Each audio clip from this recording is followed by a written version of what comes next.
Jimmy Thang from Maximum PC here at Oculus Rift's launch event. I'm here speaking with Steven and Andy from Slightly Mad Studios. There you go, you got it right. How you doing? How are you guys doing? I'm doing well. Good, thank you. Yeah, all good. Yeah, we're doing very well. I've been having a great show. People absolutely loving what we've done with Project Cars in VR, and it's just been great feedback all around. Yeah, so I just played it for about 15 minutes or so. Can you walk us through what the game is about for the uninitiated? Well, I mean, if you've never heard of the game before, then shame on you. Big fail, right? Shame on you, you failed, right? We came out in May, right? And yeah, the game is the first fully crowdfunded AAA racing game out there. It's widely regarded as the most beautiful, but then again, most games are beautiful now, aren't they? So like, we've always got to go one step beyond. Yeah. So we always say that we're the most technically advanced as well. So here we are, Oculus Rift has launched. We've supported 12K in the past. We've supported over 40 different wheels, second screen apps. Oculus Rift has finally arrived, and here we are, and we're a launch title on March 28th when it comes out. Cool. As you mentioned, the game is out already, and released as a traditional 2D monitor type of game. Was it hard to port it over to VR? Was there a lot of work involved there?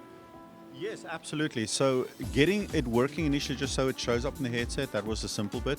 A few days getting the SDK hooked up. Getting it to work well so that you have that same authentic Connect experience that you have when you drive a car for real, that was a lot of work because we needed to first step back from a lot of the traditional way of faking things like G-forces and all that we've been doing for so long, getting rid of all that and then starting again from a clean slate and building up an authentic experience of how your vision would move when you're in VR and little subtle movements of the car around you without it feeling like it's motion that you're not inducing, so that it is always controlled by the player either directly or indirectly. And then of course just getting the scale right, making sure that it all looks and feels like you would expect it to, because when you drive a real world car and you get into the VR version, it needs to immediately feel right. So that was a lot of work and took a lot of time, but yeah, so the feedback we've been getting is that we've nailed it, and that's great.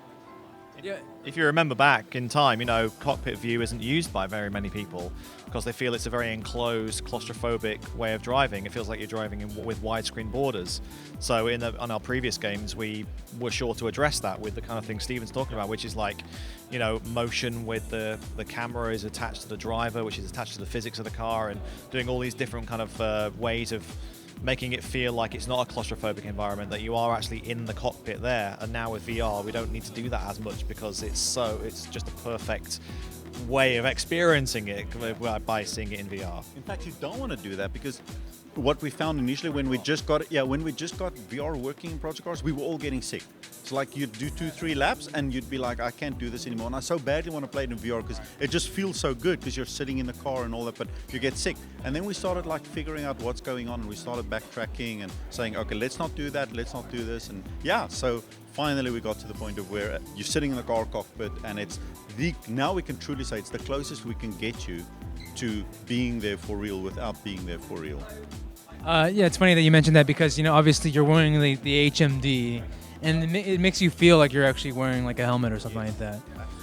Yeah, the racing genre has always been one step ahead of the game for supporting peripherals. There's always been seats of some sort. There's always been wheels of some sort. We've never had a helmet before, so now we do. Yeah. So it's the last piece of the puzzle, right? That we can't get you any more immersed now. You've got. I guess maybe the locomotion, the actually like gyros. That exists. So there are motion rigs out there that people can buy. Some people have amazing £50,000 motion rigs and things like that. So we've reached that point. So having a helmet which actually puts you in the cockpit through the driver's eyes is the last piece of the puzzle.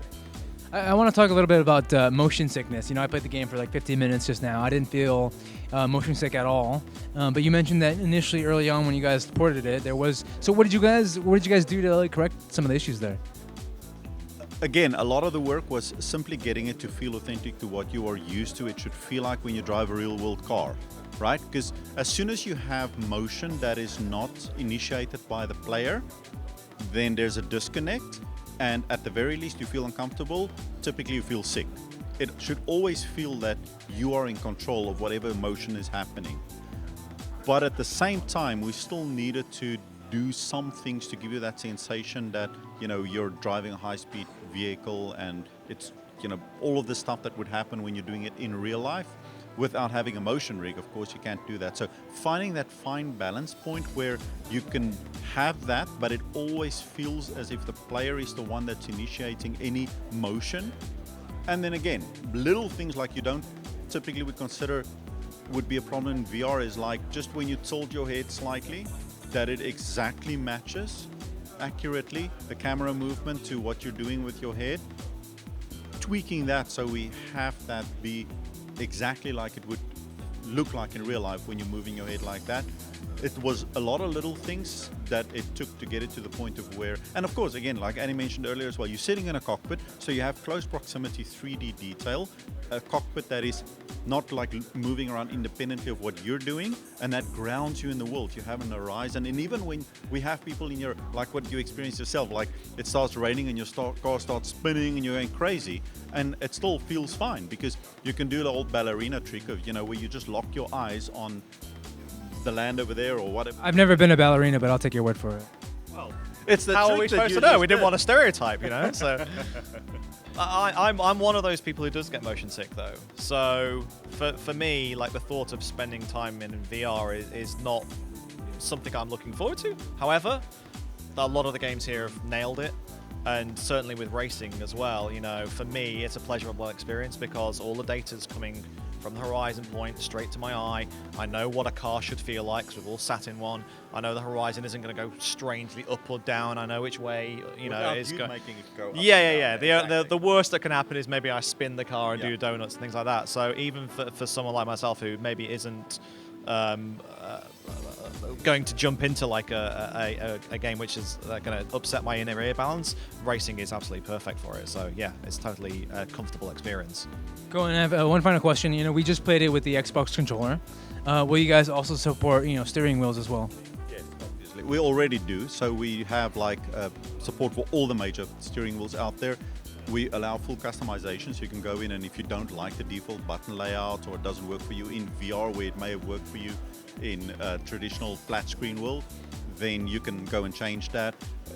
If you have some crazy custom wheel that we don't specifically support, we also have an option for you to set up a custom wheel where you can then go and of course every single detail, if it's a force feedback wheel, you can go tweak exactly how the force feedback will work on that wheel. And all of that feeds so well into the VR experience because if you do have that peripheral and you place your hands on your steering wheel peripheral to match the hands in the virtual world where they are on the steering wheel, and you do this and it exactly matches the rotation, it just locks you into the experience even more and makes it feel more authentic as well. Yeah.